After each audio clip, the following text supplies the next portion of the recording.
It is the second week of war here in Israel, and we are living through the prophecy. Sirens overhead, faith pulsing through our veins.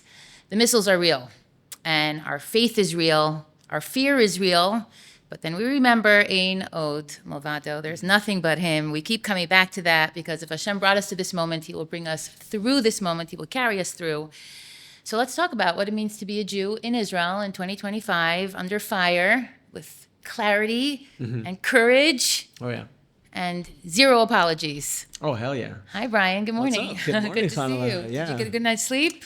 Woke up at 3 a.m. for rockets. A pre-rocket? Yeah, pre-rocket. Did you have a siren? Oh, no, we had proper sirens. Oh, okay. So and rockets. I didn't actually have to get out of bed. I had a half a night's sleep. Yeah. Oh, and very exciting. I went to a different bomb shelter. So you're making new friends.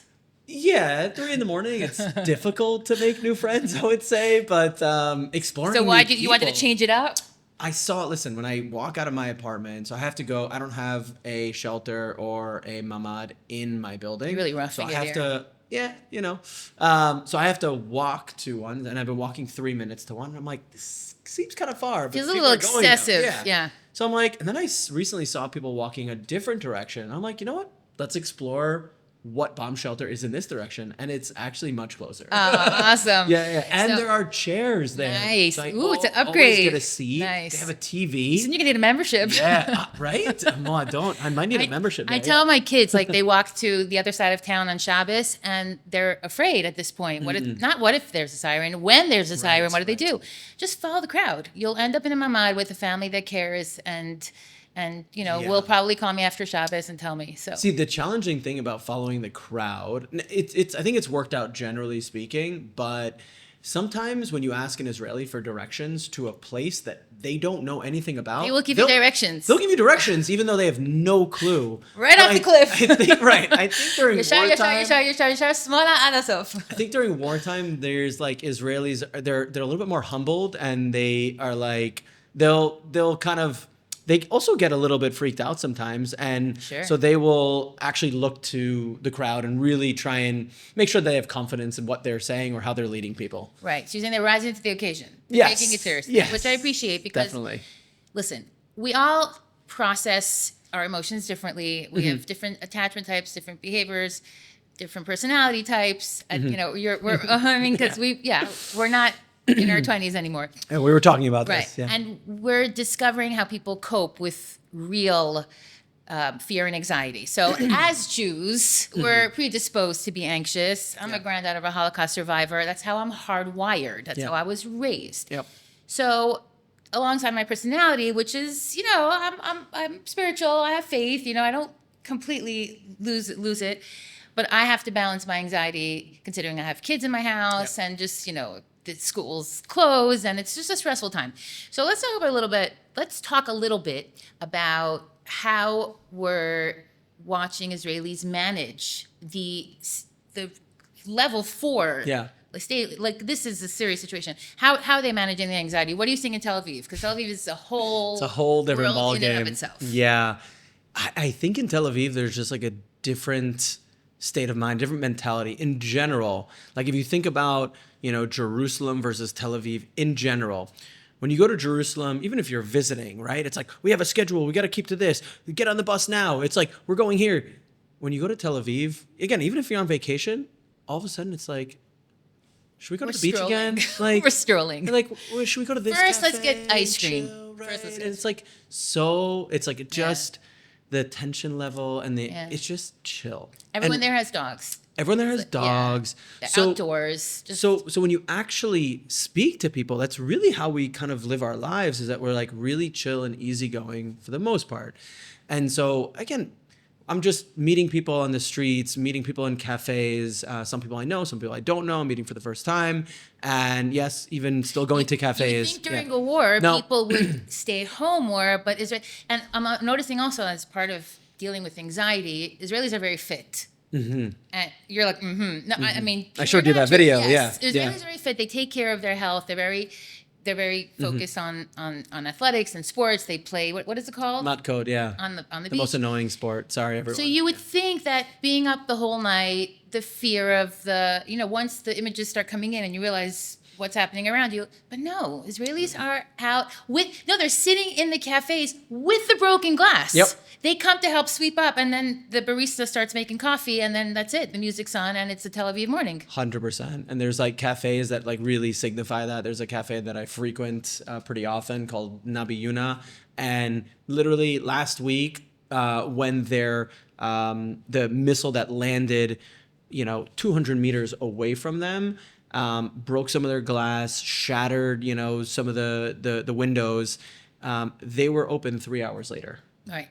Craziness. Yeah. And so this is the resilience of the Israeli people, is the resilience also of like Tel Aviv, where it's like, you're not going to stop me from like hanging out with my friends and drinking my coffee. Yeah. Like it's really special. I mean, speaking of special, I keep looking at my phone due to a technical issue, an incorrect message, National Home Front. Okay, so we're not going to be getting a siren in the next few seconds because we're all glued to their phones. And people are making these reels where they're blasted out of bed in the morning from that annoying sound. Yeah. But I want to read something that I think really captures what it's like to be in Israel in this moment. And this is coming from a non-Jew. He came here from Geneva, a part of a project to push back against the BDS movement, which is rampant in Europe, we know. And he ended up here during the war, and there were a number of journalists here during the war. They got out by now. But he wrote something that I thought was very special and telling about the Jewish people here in Israel. So he's in these bomb shelters. He's experiencing Iranian missiles in the middle of the night. And he says, I found myself wondering what this all means. What does it say for a society when it must brace for war with such frequency? How do you build normalcy on top of emergency? In the end, the experience confirms the cliche about Israel. It's a land of almost unbelievable contradictions with a level of diversity that might completely erode cohesion, and often clearly does. The politics are brutal, trust is thin, and temper short. But when the chips are down, something remarkable happens. The arguments fade, not forever, but for now. The resilience that surfaces is not loud or heroic, it's understated. Practiced. It shows up in flip-flops and pajamas with a thermos in one hand and a dog leash in the other hand.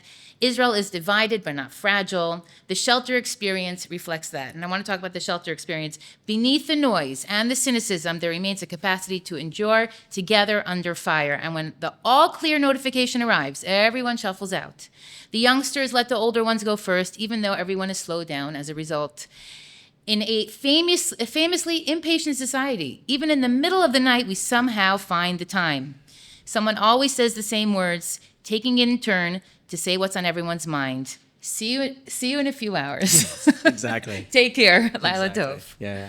Right? Amazing. That really sums it up beautifully. And I've had my own. Actually, what are your thoughts on that? Yeah. Well, I'm in the shelter with my kids. Yeah. Okay. And that's a unique experience in and of itself. First of all, as somebody who does advocacy and social media, I'm on my phone and I'm monitoring the situation and I'm keeping the kids calm. I don't panic. I tend to play it down. I tell my kids we are safe. We have the best Air Force in the world. There's thousands and thousands of skilled professionals making sure that we're safe in our mamad right now, and there's snacks and air conditioning, and we're very, very lucky. And that's basically the vibe. Yesterday, I did go to the mall and I noticed more signs pointing to shelters. Yeah. And that raises your anxiety because they need people to know. Yeah. But you're, like you said, having a totally different experience. And I'm seeing it all over social media. Yeah. What is going on in these shelters? Yeah. People are getting married. People are getting divorced. So it's just, it's wild. So no drama for me. I live in an area of Tel Aviv that's definitely more family oriented. So none of that I would say Those let's say guitar playing hippies meets the it's Chabad not family. Really that. It's more of the family vibe. However, what's super interesting is that I brought on a new client recently, and it's been really difficult for us to meet given just the situation and given everything that's going on. And I actually all of a sudden encountered him in our public shelter. Oh, look, we could have a meeting right now. That's what I did. We spent 20 minutes talking about a campaign that we're working on. Do you know how many Jewish connections are made in my mind when people are like, oh, now that I have your attention? Yeah, exactly. And so basically the theme is that if you can't set a meeting with your client, you have to find him wherever he may hide. Totally. And you will find him in the And shelter. I will find him in the shelter, Yes. yeah. Because everyone's going into the shelter. Before, when the siren went off downstairs, and we're in a building here in Beit Shemesh that caters to senior citizens. Mm-hmm. And you're reminded, because usually I'm at home with my kids and you're with families, you're reminded that there's people that are sick and old and frail. And a woman just told me she's in her 80s. She survived the bombing of Germany against England when she was 5 years old, okay? She said that she was taking a bath. And even though she has a mamad in her apartment, because she's on the 6th floor, she's the tallest, the highest condo. She came all the way down to the gym with her shower cap. Wow. And I felt for her. She survived that bombing, and now she's sitting here in Israel trying to retire and take a bath. And the Iranians just don't let people live. No. Literally. Yeah. Horrifying. Crazy. Absolutely horrifying. Yeah. Okay, so you had that. Did you close the deal?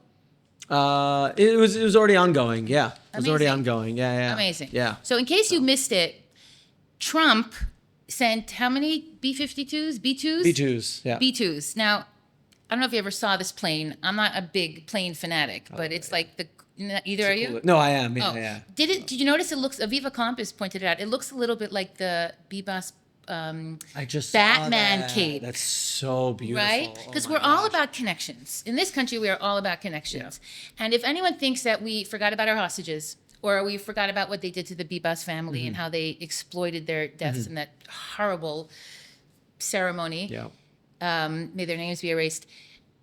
Or we forgot about October 7th, or we forgot about the victims of the horrific terrorist attacks that just happened here all throughout the year. Yeah.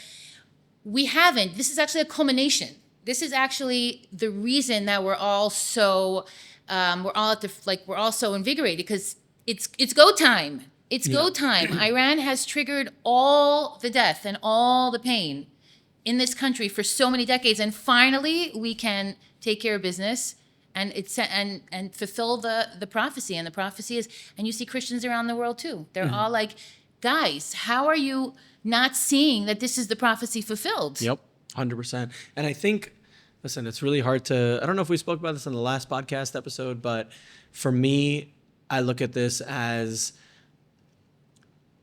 people ask the question, like, how could October 7th happen and how could it be so brutal? And the answer that I used to give was, first of all, we don't know. We don't know Hashem's plan. We cannot try to make sense of it. But sometimes, we can try to make sense of it, but we won't necessarily find out the real answer. So Hashem doesn't want us to know why. Correct, yeah. So what I used to say before this recent war with Iran, I used to say, look at what it has done to the Jewish people. It's brought so much unity.